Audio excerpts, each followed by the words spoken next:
Midweek Politics with Dave Pakman on midweekpolitics.com.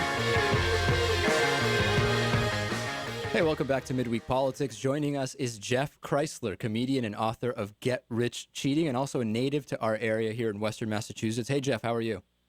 I'm good, Dave. Good to be with you.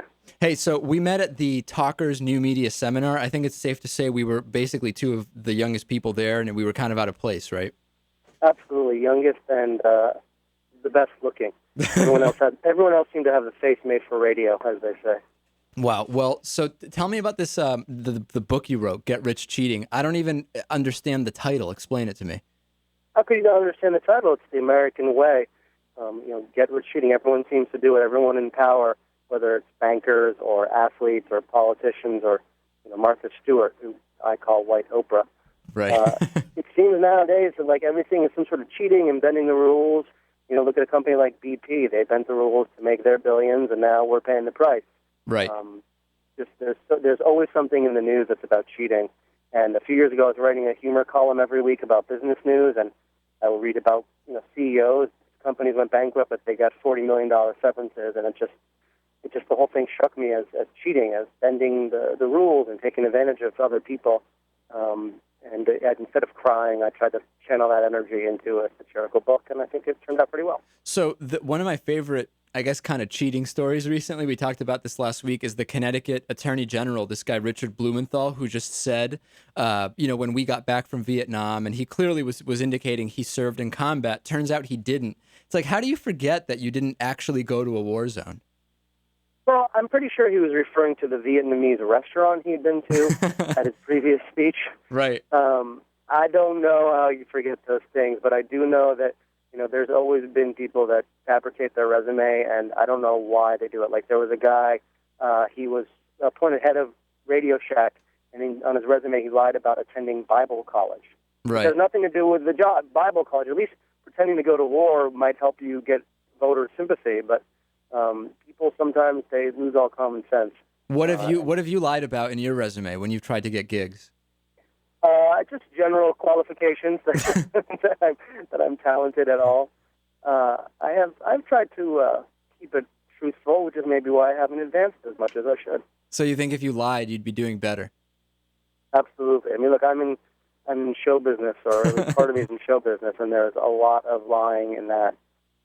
Whether it's lying down on the casting couch right. or stretching people's credentials all the time. So you've been, correct me, just remind me, I know you've been on Fox Business and you've been on the Fox News internet stuff. Have you been on the regular Fox News channel?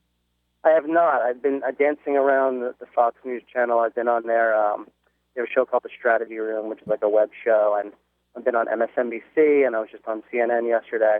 So on Fox News, is there a vibe where at some point it's implied that if you're the liberal guy, they don't like you as much, or what's it like? I've heard from other people that when they're the liberal guest, after the segment, they're basically, no one speaks to them, they're just escorted out silently.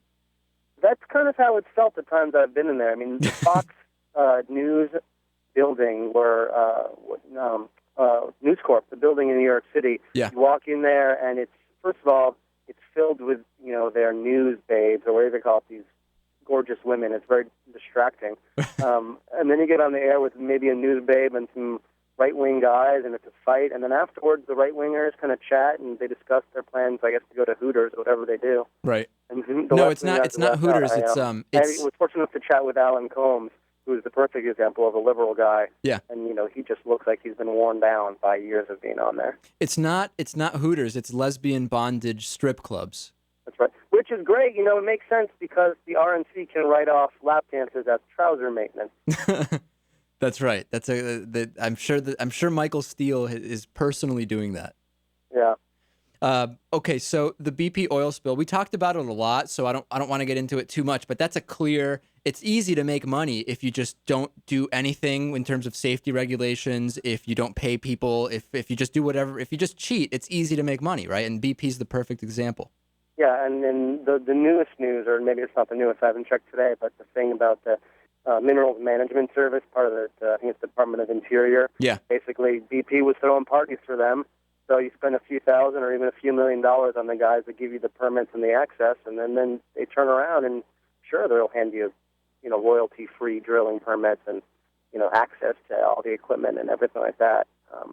That's a classic type of cheating through both business and government. Midweek Politics is brought to you in part by Jackson & Connor, classically modern men's apparel in Northampton, Massachusetts on the second floor of Thorne's Marketplace, and by DIF Design, specializing in custom business websites at difdesign.com. To find out more about underwriting Midweek Politics, visit midweekpolitics.com.